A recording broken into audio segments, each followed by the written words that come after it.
Thank you so much for joining me on Unscripted for Christ, where we connect faith and sports to help you to win in this game called life, God's way. I'm your host, Travis Wilson, and thank you so much for joining me on today.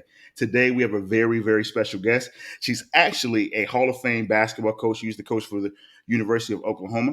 I'm super excited to have her on. She used to coach the women's basketball team there. Career record of 513 and 294.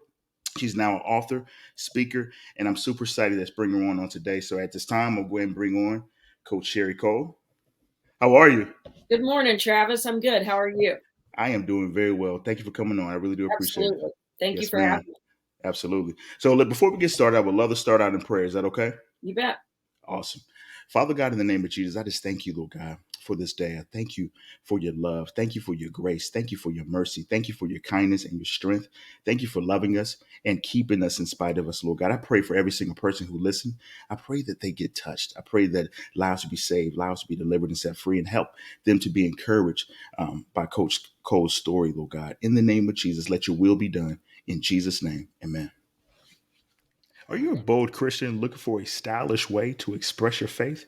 Look no further than our collection of Christian t shirts with Eternally Equipped. Our shirts are made with high quality materials and feature unique designs that celebrate the love of God and the power of Jesus. With our affordable prices and fast shipping, you'll be wearing your favorite t shirt in no time. Go to eternallyequipped.com and receive 20% off your order with the discount code Unscripted 20. That is Unscripted 20. Unscripted 20. Now back to today's episode. All Thank right. you. Absolutely. So let's go ahead and get started. Like, tell us a little bit about your upbringing and how you came to know Jesus Christ. I grew up in a small town in southern Oklahoma, a little oil field town where everybody knew everybody and nobody got away with nothing. One of those. How was that for you? It was awesome. I felt like the whole town participated in the raising of the youth. Everybody's parents just took care of other people's children and vice versa. And I went to church 3 times a week. We went Sunday morning, Sunday night, Wednesday night, no matter what. If it snowed and we didn't think it was safe to drive, we'd put on boots and walk. That's just how I was raised. There we go. A beautiful little typical small town congregation with a lot of elderly people and not a lot of youth. But I thought it on the backside now, wow, what an opportunity and what a gift to be around all that wisdom and those examples growing up. We didn't know how lucky we were to have all that. It was just normal to us. Right. And had grandparents and mom and dad that had Bible out on the table all the time. And it was how we lived. It was how we grew up. And so I was very, very fortunate in that regard. I was baptized when I was 12 by our youth minister at our church. And the rest, they say, is history. That's awesome. How do you feel your faith has kind of guided you, especially in your high school years and college years? College particularly, even though I went to Oklahoma Christian College. So you're taking a Bible class every semester. You're going to chapel every day. You're surrounded by it. And yet those 4 years of college are the time where you really make those decisions about, is Jesus going to live in my heart? Am I going to let that be my compass every single day? Or is it just something that's going on around me? You make all those decisions when you live on your own, even though we're in a dorm or whatever, but you're on your own, you're out of your parents' house. You make those decisions and it's hard. You're forming your worldview and deciding what you'll stand for and what hill you're willing to die on and all of that. You're formulating those big things at that period of time. So right. Without that relationship, I don't know how people do it without, I used to say, I don't know how people coach without having children, because to me, that's like my anchor that makes it all make sense. I don't know how people get through those formative years without faith. I can't imagine it. I know it happens. I know people live through it. I get it. But for me, that was the axis that everything came back to and spun around, was my faith in Jesus. And you know what? It's funny you say that, because that is when the enemy comes after you even more. He's going after our youth now more than ever No with question. so many different things. And so the thing is super important that we're being taught the word of God in every single household, starting early, so that we could be raised in the faith and grow. And honestly, when we do grow up older, we begin to be thankful for what we've been taught, especially if we've been taught the truth. And so I think it's super important to, and the Bible tells us to teach, train up a child in the way they should go. And when they grow older, they will not depart. So that's super important. It's awesome. Tell us a bit about your sports background, if you can, starting with your high school career. Well, in a small town, you do everything because you have to, because there's not enough people to go around. Yeah. So I loved basketball from an early age. I went to a little basketball camp in a nearby community when I was in the third grade and fell in love with it, and had no basketball players in my family, but fell in love with it and spent pretty much every day from that point on with the ball in my hand. But I also ran track because my basketball coach was my track coach. And Oh, wait. yeah, she said I needed to, so I did. Didn't particularly ever run track, even though our high school team won a state championship. Nice. I just did it because you're in a small town and that's what you're supposed to do. I played summer fast pitch softball and pretty much whatever sport was going on. Gosh, I even participated in punt, pass, and kick when I was a kid. So Look at you. Look I at know, you. I know. The punt went okay. The kick wasn't so great. Um, but sports were just, in a small community, many Right. times sports were the rallying point for the entire community. And so we were just in that all the time. But basketball was my first and truest love. And our high school team went to the state tournament, which had never happened in Hilton before. And Wow. I was an all-stater, and I was the first female basketball all-stater in the history of the school. And so it was, it was a pretty cool time. It really That's was. awesome. And that little bitty oil field town is so tiny now because so much oil has dried up. But it was a really great place to grow up. That's awesome. That's awesome. Now, let me ask you this: like, what would be the second sport that you enjoy most behind basketball? Oh, tennis, definitely. But I Really? didn't know that growing up because we didn't even have a tennis court. Well, Hilton had a tennis court. It had no net. So, what are you going to do? I had never watched tennis. I didn't know anything about it until I went to college and watched our college team. And I was like, wow, that's awesome. And then when my daughter got her driver's license, I have two children and my daughter's the younger. And so when she turned 16, and I realized from recruiting kids that not every child who turns 16 can't wait to get their driver's license. But in Oklahoma, when you turn 16, you're going to get your license that day. I mean, like you take out of school, that it's a big deal. And so when I took my daughter to get her license and I drove to work, I thought, I'm never going to take another kid to school. That's it. That's my last child. And what am I going to do? Because I've been doing this, for years, 18 years, my older brother. And so I said, I either want to play the piano or I want to learn how to play tennis. And so on the drive, literally to my office at the Lloyd Noble Center, I called a piano teacher and left a message, and I called a tennis coach and left a message. And the tennis coach called me back first, and I will never learn to play the piano. Let's go. Let's go. I play tennis 3 times a week, and it's fantastic. So that's easily my second favorite. That is awesome. It's crazy because I actually played. I tried to play. Took piano lessons. Quit after the first day, so I can relate. I can definitely relate. When I was younger, I wish that I'd stayed with it because I would love to be able to play the piano. But I used to sneak out. We had an exterior door in our formal living room where our piano was, and I would sneak out and shoot baskets. And when I was supposed to be practicing, and my mom finally one day said, "I don't think we're going to go to piano next month." And I was like, "Why?"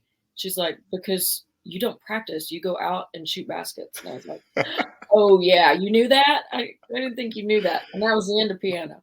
That's awesome. Was there a particular basketball player that you like model your game after, or someone who really like that you really, I guess I can say idolize, but someone you really enjoy watching? Oh, when I was growing up, Magic Johnson was the guy. I mean, just the way he could pass and the smile he played with, that joy that he carried, that was he was sort of the epitome of like this. Not only is this how you physically play the game, but this is how emotionally you play the game as well. So Absolutely. he was definitely my early favorite. That's awesome. So tell us about obviously your recruitment. Obviously, you went to Oklahoma Christian University to play basketball. So how did that begin? What made you choose Oklahoma Christian? Well, like I said, being from a small town, and I was 5'3", maybe 5'4", if I stood up really really straight. Um, and you know, we were playing 6-on-6. Oklahoma was 6-on-6 at the time. We weren't Wow. even playing 5-on-5 basketball, and but I knew I wanted to go play, and I didn't care what level. I didn't care academically. I wanted to go to a 4-year institution if I could, but I visited some junior colleges and would have done that had I not had the opportunity at Oklahoma Christian because I just wanted to play. And late in the spring of my senior year, the coach from Oklahoma Christian, Max Dobson, invited me up for an official visit. And once I went on the visit, it was easy. That's I awesome. mean, it just felt like where it was supposed to be, and it's remains to this day probably the best decision I ever made. Wow. Wow. Yeah, Was it more so like the campus or just the environment that you can just feel that you can trust that the coaching staff and you feel like it's home for you? it was the whole campus really. There was just this is going to sound really trite, but you could feel Jesus there. You could just in That's the awesome. kindness of the people and the warmth, um, just in the general compassion that just sort of seeped out of the walls, and then the basketball program was, um, they were good. Their men's program was about to be rebuilt. They were getting a new coach the upcoming year, and that was Dan Hayes, who became one of my, well, the key mentor in my coaching style and knowledge of the game.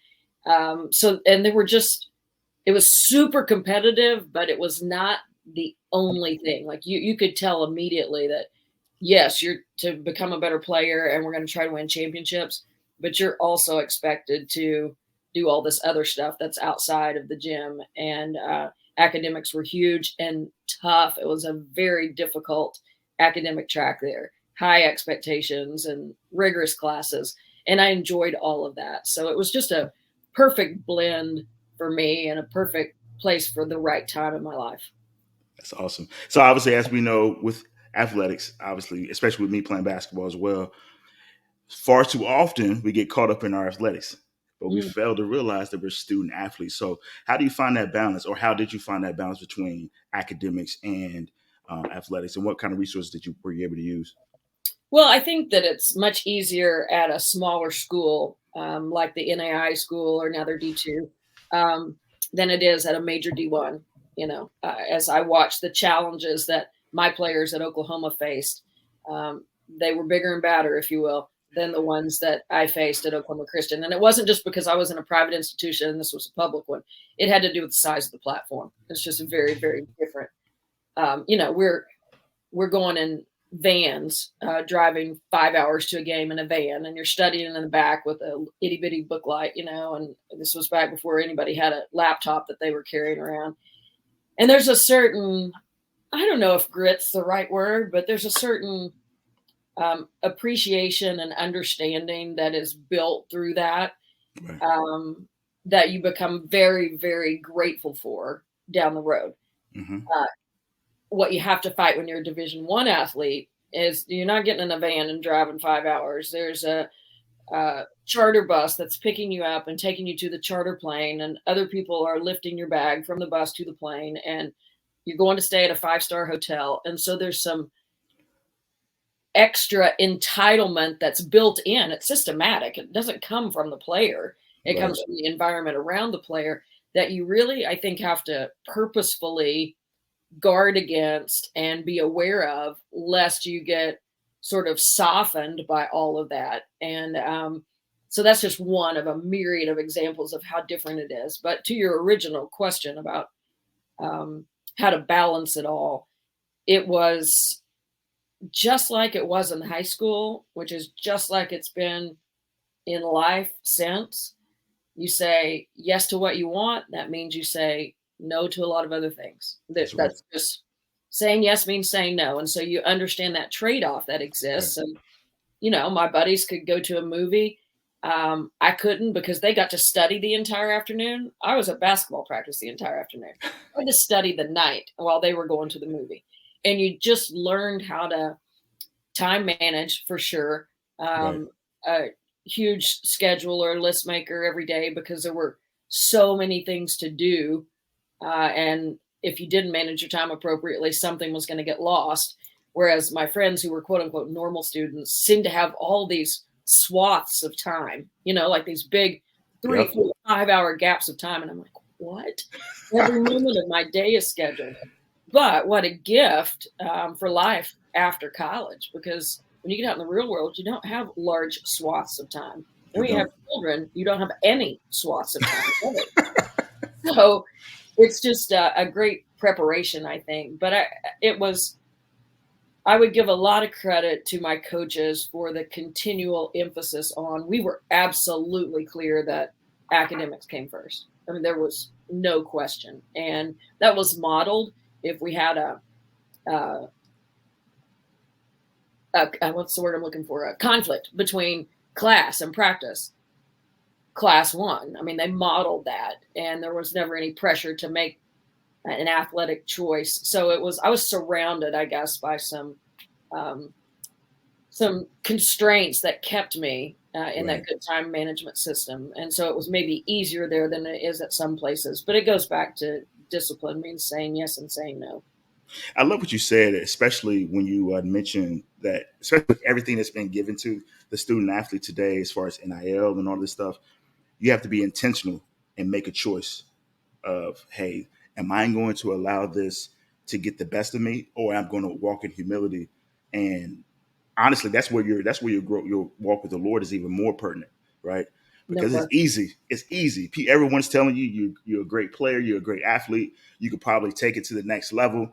And there's sometimes where there's distractions that comes into play. So I think you hit the nail on the head when you said you have to be intentional about making the right choices and being humble. So I think that's huge. What was the most memorable moment that you had during your playing career, individually and then also from a team perspective?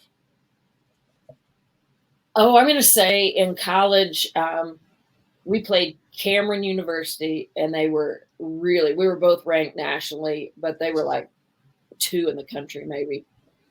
And we played at their place, and it was just one of those games where the hoop was enormous for everybody on our team. And we set a record for field goal percentage in a game.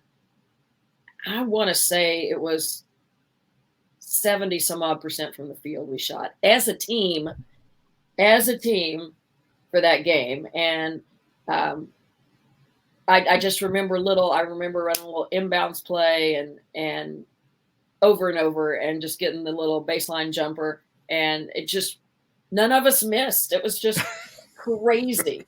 And because Cameron was ranked so high and it was such a big game for, national standing and that sort of deal, uh, it was impressive in my mind. But just that, it was like our whole team was in the zone, you Right. know? And Right. sometimes you get in the zone as a player and you kind of remember. Had never before or since been a part of a team that was in the zone like that, except for the only other time, and I wasn't playing, I was coaching, but my 2002 team, when we played Colorado and Boise, Idaho for in the game to go to the Final Four, um, we couldn't miss. We put walk-ons in and they made threes, and you're just like, yeah, everything's just working. And so those stand out in your mind for sure. So it kind of reminded you of that LSU game, the championship game, huh? Ah, Everybody was balling. that's Yeah, that's true. what Carson. They did. Everybody. I'm telling you that hoop just got wow. Yeah. Absolutely, that's awesome. So, what advice would you offer to those who are like mid to high level recruits who are looking to choose the right school? And you had kind of mentioned it with your decision making to choose Oklahoma Christian. What kind of advice would you give them as far as choosing the right school? Well, I just spoke to a young girl on the phone about 2 months ago about this very thing, and she's kind of a tweener, um, and slight, not so physically probably will play at the lower end where her Right. skill set might demand that she play a little bit higher, but because of her physicality or lack thereof, probably can't make it there. And I just talked to her about what kind of experience she wanted to have. I don't think that young players think about that enough. I used to tell kids that I was recruiting. I absolutely hope and pray that you stay healthy and that this experience is fantastic as a player all the way through. But I just want you to think about, if something happened and you couldn't play, would you still want to go to school here? Yeah. I think that's super important, because ironically, the happier you are, the better you will play. So And true. so if you choose that institution based on, oh, this place challenges me. I love walking to class here. I feel like the dorm setup it makes me comfortable. The people I met on my visit are people I think I want to be around. That want to be my friends. Then if all those things are in place, if God forbid something happened athletically, you're where you need to be. Right. And if it doesn't, and your athletic career is just going along, you're going to be so much more effective because you've chosen to have and appreciate the life outside the lines of the court. So that kind of experience, what do you want your days to be like? What do you want your life to feel like? Take those things into consideration, because you probably wouldn't be visiting with the schools that you're visiting with if you didn't feel like they could do something for you athletically. That's sort of like okay, play, put all those in the box. That's all similar. Now all this other stuff is dissimilar. So Weed true. through that and find the place where you feel like you fit, because that's what it's all about. I mean, I could write another book, this one on the word fit, because I Absolutely. think that's what makes coaches successful. It's what makes players successful. It's what makes marriages work. It's what makes businesses successful. Do the people fit? Do the people fit? Are they willing to work at fitting? That thing is really, really important. So true. So true. Now, obviously, before we get into how your coaching career began, it's to my understanding they used to teach. Is that correct? Oh yes, oh yes. I was a Okay. high school Okay. teacher for 9 years. Okay. What subject did you teach? English, Okay. Now, yes. did you So major in that as well, or? it was my minor. I Okay. was one class away from being a double major when I graduated, but I had plenty of credits to teach English, obviously. Um, so my first job out of college, I was a senior English teacher at Okay. Edmond High School, which is right there where Oklahoma Christian is, and I was assistant basketball coach, assistant volleyball coach, and I taught 6 hours of senior English. I did not have a planning period, which I don't think was legal then. I know it's not legal now. I didn't care. I thought I'd died, gone to heaven. This is the greatest thing ever. So that meant 6 classes of research papers, because in your senior year, you write a research paper, or you did at the time. So it was quite a job. I started at the heavy end, but I loved it. 2 years later, after that at Edmond, I got the head girls basketball job at Norman High School. And so when I came to Norman, I then taught junior English. And after about, I don't know, 4 years, 4 or 5 years of teaching junior English, then they changed to they call it a block schedule, where you have those long periods. And I had personal wellness and fitness, and didn't have an English class those last 2 years, 2 or 3 years after my son was born. That's awesome. That's awesome. Yeah, I So, love teaching. so who exactly inspired you to start getting into coaching? Well, I would have to trace it back to my fifth grade basketball coach. Her name was Mary Patton, and she was ironically also my English teacher in the fifth grade. Um, but she was a lot of different things, and she was good at all the different things she was. She was a wife, she was a mother, she was a teacher, she was a coach, and wherever she was there. Like, she wasn't in English thinking about basketball practice, and she wasn't in basketball practice thinking about English. She did what she needed to do in each of those compartmentalized areas, if you will, but Hmm. she was always the same. Her jobs changed, but she was always the same. I will never forget. She moved up with us. Like, when we became middle school, my class, she became the middle school coach, and then she ultimately became the high school coach. And I would go get the key to the gym on Sunday afternoons after church. We go to church, have lunch at my granny's house, and then I would drive to Miss Patton's house and get the key to the gym. and it was spring, and we were getting ready. I think it was my junior year.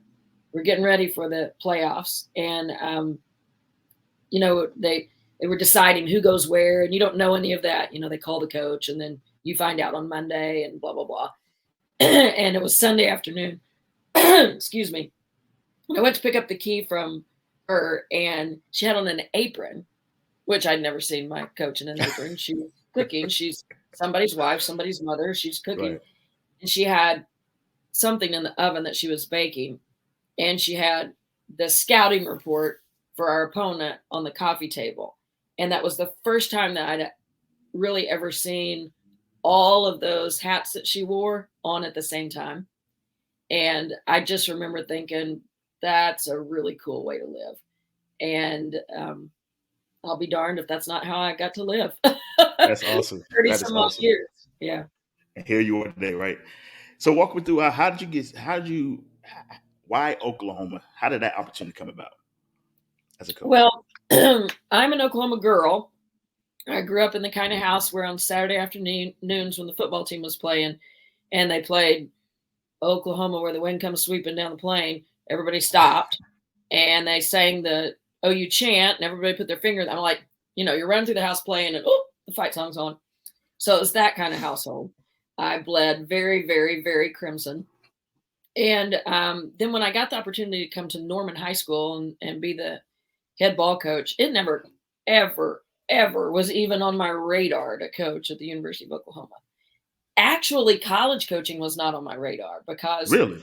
yeah. And I know people set these goals and, it's my lifetime goal. And it was not. I did not want to be a nomad. The thing I looked at with college coaches' lives is most of them are here and there and over there and over here. And Yeah. I wanted to put down roots and raise my children. I always used to say it would be a dream come true if my kids could, once they moved into adulthood, still be friends with someone they knew in the first grade. And we were fortunate that has happened. Both of them have buddies that they had in the first grade because we never moved. And that just happened because this job opened up and it's where I was. And it's obviously a huge God thing. But I was at Norman High School, loving my life. I had a little boy. I was pregnant with my second child. And the University of Oklahoma job came open in the spring. And a group of businessmen from town came in, 4 or 5 of them, to my office, which was basically a glorified closet at the gym at Norman High, and said, "We think you should apply for this job at OU." And I just died laughing. I'm like, "Why are you drinking at 3 PM? Like, you've lost your minds." Oh, no. And we had it going at Norman High. We'd won 2 state championships. Our gym was full for all of our games. People from town loved it. I was lucky. So much talent coming through the halls of that school. It was a great time to be at Norman High School. Only one school in the city at the time, and now we have a couple. So anyway, I told the guys, "You're nuts. Go away." And they came back a couple weeks later and said, we found out a little bit about the process, and Marita Hines, the associate athletic director at OU, is going to be chairing the search committee, and she's not going to require that you have Division I basketball experience. And I was like, Wow, that's awesome. yeah, but do I I don't. And I was just, so finally I called Marita and I said, all right, can you tell me about this? Because I love my job. I have my hands full with a 3.5-year-old, almost 4. I'm about to have another child. I got plenty to do. So I don't need an exercise in futility because, I'm just not going to go chasing college jobs all across the country because it's not a lifestyle that. And she said, I think you should fill out the application. And so I did, had the interview, a committee interviewed. And best piece of advice I got through the whole thing was from Gino Ariema, who had been recruiting one of my players at Norman High School. So I knew him quite well. And before I went into the interview, I asked him for any advice. And he said, there will be one person on the committee who does not want you to get the job. Identify who that is and win them over, and it's yours. And I wasn't in front of that committee for 2 minutes, and I knew who it was. I could feel it. And so I just tried to win her, and I guess I did. Um, got the job. I was 8.5 months pregnant. I had my daughter literally 3 weeks after I was named head coach. So all this is happening, and I never really thought about what was next. I mean, I've had people ask me that, like, was it just daunting? I never thought it never crossed my mind, number one, that it wouldn't work. Like, I mean, and Oklahoma was in bad shape at the time, bad shape. But it just never crossed my mind that it wouldn't work. And I never thought about, what do I do when I'm done doing this? This is just awesome. Let's go do this. And so very steep learning curve, but I packed up my office and moved a couple of miles across town and started the most incredible 25-year journey of my life. It was amazing. Wow. So you were saying, and I'm glad you mentioned this, like starting out, it wasn't easy, right? It wasn't something that was, you didn't win championships, you didn't win all these games right off the bat. So how were you able to adjust? What were the necessary steps that you were able to take to help you to get to where you were, or where you guys are now? Oh, it was like climbing a rock face with your fingernails every day. Every day. We had to change the perception of the program internally and externally. That's a chore that does not happen quickly. It's continued acts of sincerity over and over and over until people start to believe that you really are something that they should pay attention to. We were building a fan base. We were creating an environment for our team. We were building a recruiting base. We were building a reputation on our campus. There were just so many things that were in the infantile stage. And it just took a daily recommitment to a really big mission or vision that was far away. And I've always said that private victories precede public ones. So true. That happened.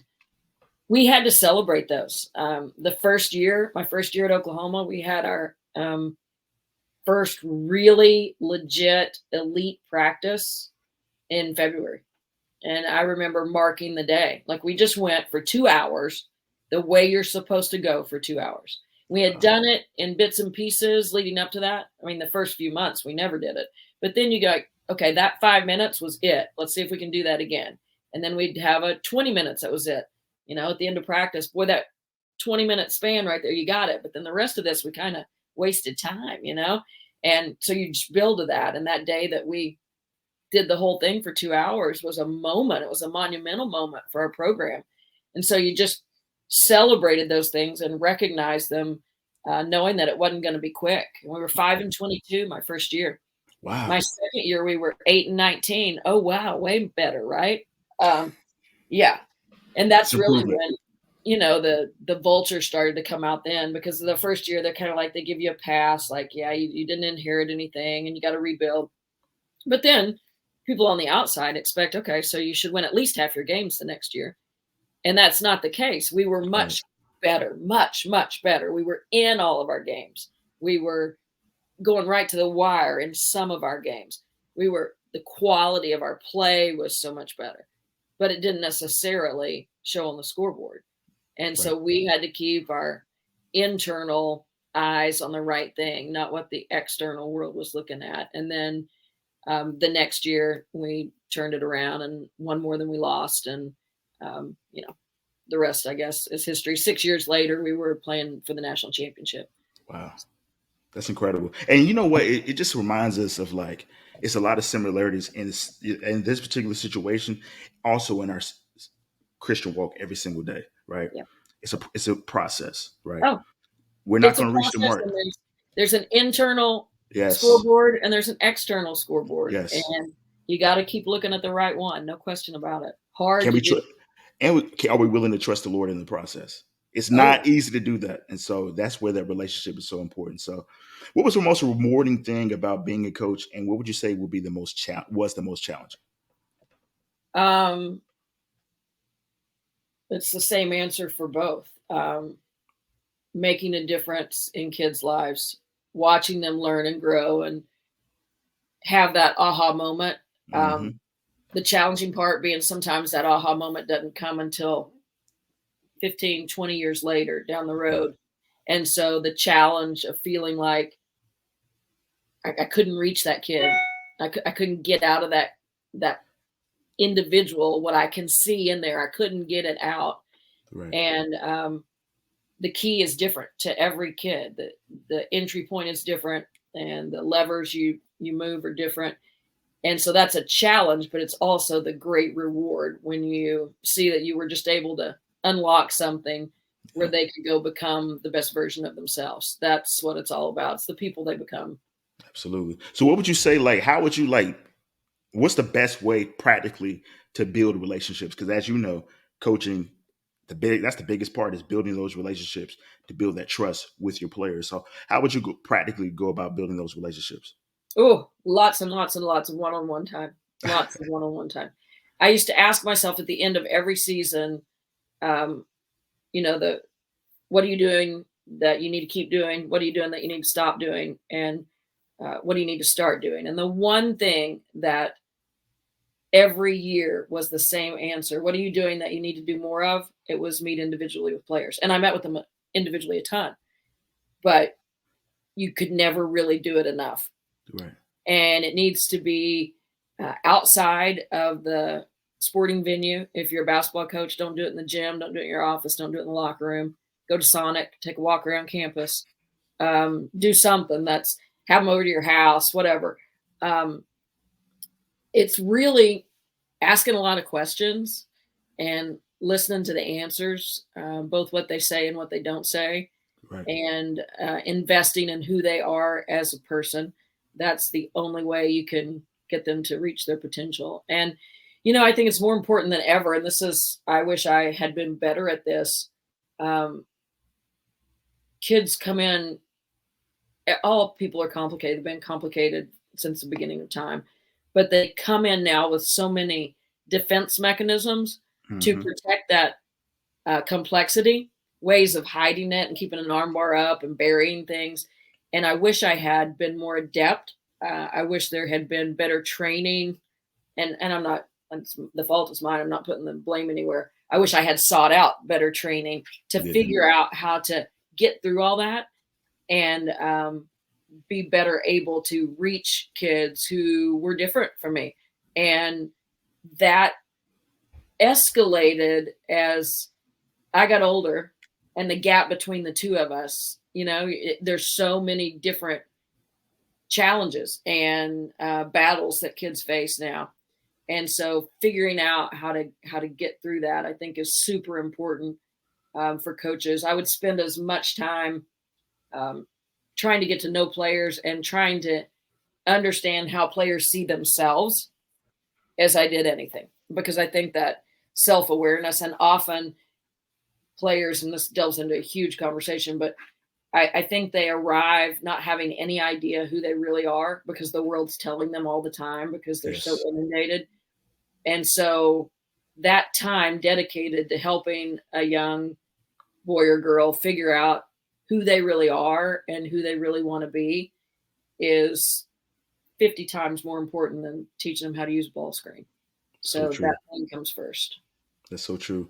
Well, let me ask you this, and it actually leads me to my next question. Would you say that would be the biggest piece of advice that you would give to those who are aspiring to be a coach? Or what would be that biggest piece of advice? Yeah, some form or version of that. I think it's Dr. Jim Lair who said, "Who we become as a result of the chase is the most important thing." He was speaking about Right. sports, and a lot of coaches, say character. We're in this to build character. We want to make better people. But then what they do on a daily basis is, maybe spend 2 minutes on character and 8 hours on, how we're going to beat LSU or whatever. And so So true. just that balance of making sure that it's the main thing and that it's a part of every single thing that you do. And I know you can't not practice. I'm not saying if you got a 2-hour practice, you take an hour of it and you talk about character development, and you take an hour of it and you practice basketball. It's not what I'm saying. You can weave character development into every single thing that you do, every meeting, every road trip, So every true. practice, every drill.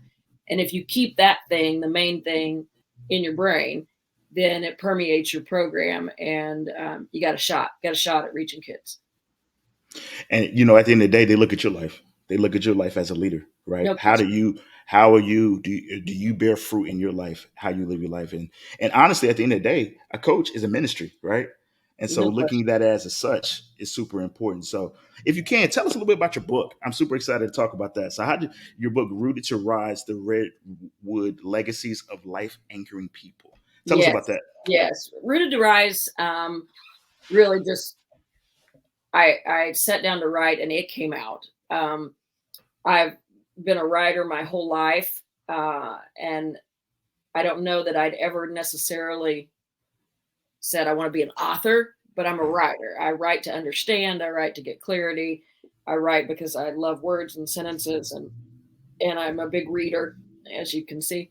Um, and so during COVID, I was walking down the entryway of my house. I've got a lot of windows through the front part of my house on the east and west side. It was about 9:30 in the morning, and I just kind of stopped in my tracks. I was like, oh, I love the way the light comes through my house. Like, why have I never noticed that before? I'd lived here 30 years. I went, what? And I took a couple more steps and I thought, I've never noticed that because I've never been home at 9:30 in the morning. I'm always at the gym on a recruiting trip. Sundays we're at church. I'm never ever here. And it was an aha moment where Right. I stopped and I thought, I've always said that being a basketball coach was not the only thing I wanted to do. Like, I'm one of those people that I needed 37 lives because there's at least 37 different things I want to do. Just a lot of interests, a lot of stuff I Right. love. And I just stopped that morning and I thought, if I'm ever going to do anything else, I better do it. I'm past 50. Like, when do I think I'm going to do this? And so made the decision there. I didn't go call my athletic director or tell my husband or anything, but in my heart, that morning is when I decided, I've always really wanted to write, to just spend my time writing.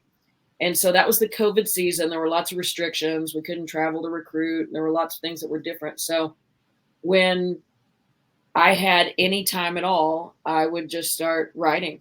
And I just wrote bits and pieces of things. And then once I retired, I took all those bits and pieces and um, put them together and sent them to a literary agent and said, I don't know if this is anything. Will you tell me if it's something? And she sent back, I think it's something. And That's then I awesome. worked with the publisher to kind of figure out how to wind it all together and put it in a book form. And it's really it's a collection of stories about the people who've been impactful in my life. And it's not an exhaustive collection. There are lots of other people who don't appear there, but those are the stories that fell out of me. And I hope to write more books, but that was the first one. It just came from the very middle of my heart. Congratulations to you, by the way. That's awesome. Thank you. You're Thank you. welcome. What inspired your title?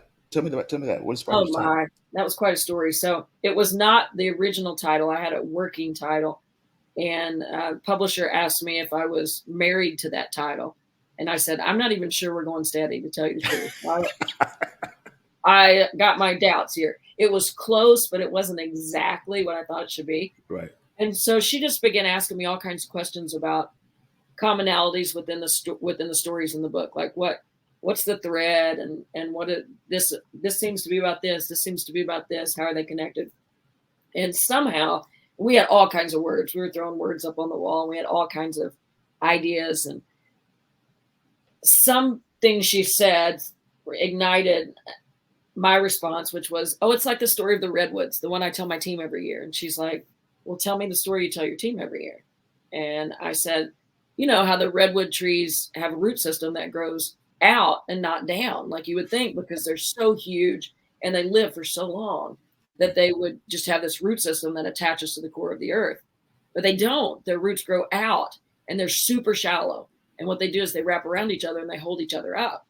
And I would tell my team that at the start of every year, that's what we have to do for each other. We're here to hold each other up.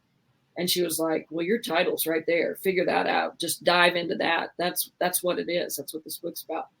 And so the next morning, I went to bed that night. Next morning, I woke up and completely rearranged all the stories in the book and built the 4 different sections of the book and wrote the introduction. And then she and I together wordsmithed the title until we got it to Rooted to Rise. And it just fit. It just worked. But that exercise is such an example of, it's not easy. Like It's not.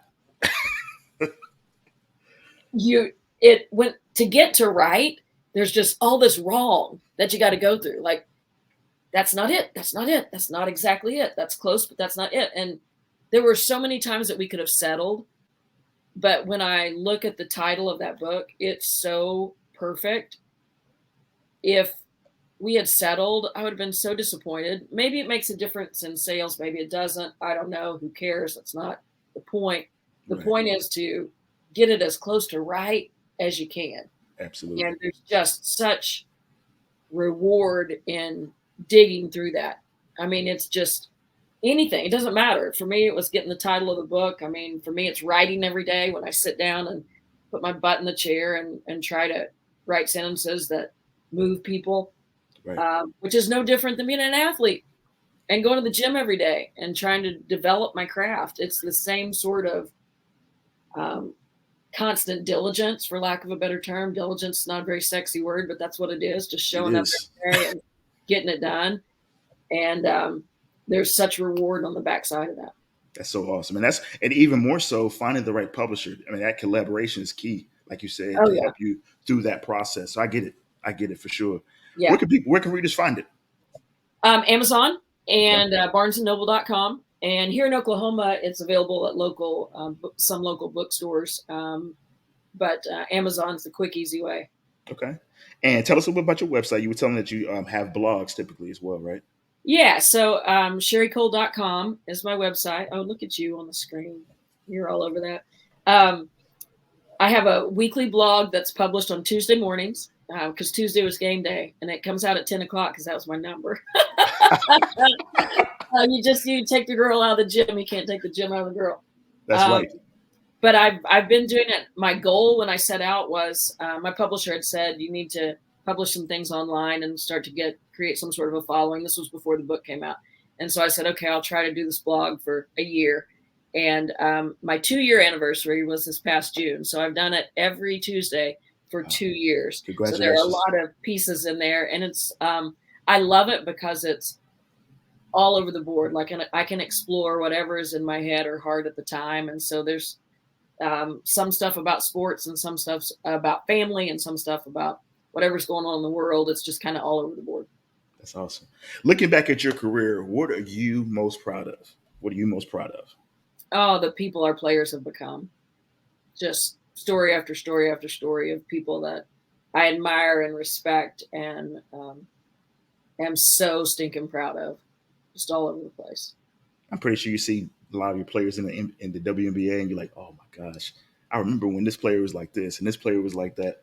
Oh yeah, and even better yet, I see my players with their children, and I'm thinking, wow, this is awesome to see the wife that you are and the mother that you are, and the professional. Oh my gosh, we have people who have doctors. We have our program has physical therapists and lawyers and judges and teachers and people, impressive women all across the country doing all kinds of impressive things. That's incredible. To get to know segment, I like to add to the very end, all right, to have a fun way to end. What's your favorite professional team, regardless of the sport? Oh,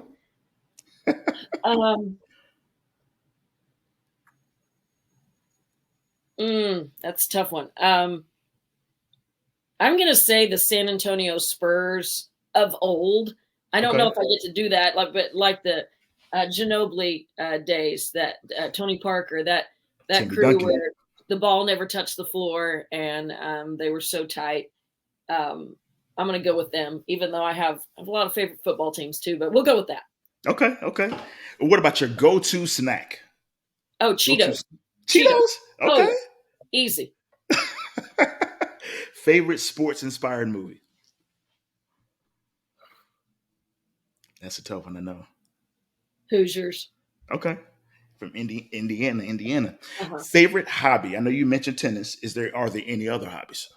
Yes, I have a huge flower garden. I like to dig in the dirt and plant things and move them around and take care of them. So I used to say writing was my hobby, but now it's kind of what I do, so it's not really my hobby. Right. So yeah, tennis and gardening. Awesome. And last but not least, what is your favorite Bible verse and why? Oh, that's a tough one too. Um, Esther, too much. Perhaps you were created for such a time as this.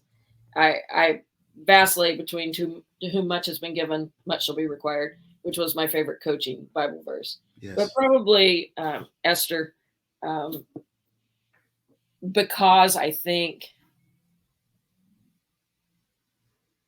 it puts a frame around wherever we are and whatever we're doing. That whole story of she wasn't ready. She didn't think she was ready. We're never ready. We never think we're ready for whatever that thing is that is calling us. Right. And you go back and look at what she was able to do Right. through the guidance of God, obviously through the power of God, but um, he's bigger than we imagine him to be. Sometime, we can make Amen. him little and tiny, and that verse reminds me to keep him big and to follow. Awesome. Awesome. I know you got to get going. Thank you. Thank you. Thank you for being on. I really do appreciate you. Thank you, sir. Pleasure meeting you. Yes, ma'am. Your smile and your gratitude shirt, man, you had me the second we popped on. Yes. Thanks for all you do. Thank you. Have a good one, okay? You too. Yes, ma'am. Those who have listened to this episode, I just thank you so much, guys, for listening. Those who were blessed by what you had heard on this episode, I want you guys to recognize how much Jesus loves you, how much He wants to have a relationship with you. I want to give you guys this opportunity to know that He wants that relationship with you to the point where He wants you to have eternal life. And the way to do that is by believing in Jesus Christ and surrendering your life to Him. Far too often we get so caught up in the things of this world that we lose focus on what's important. And so we want to use this opportunity and remember Romans 10 and 9. If you believe with your heart and you confess with your mouth that the Lord Jesus was raised from the dead, you shall be saved. So I want to give you this opportunity at this time by repeating after me. Father, forgive me of my sins.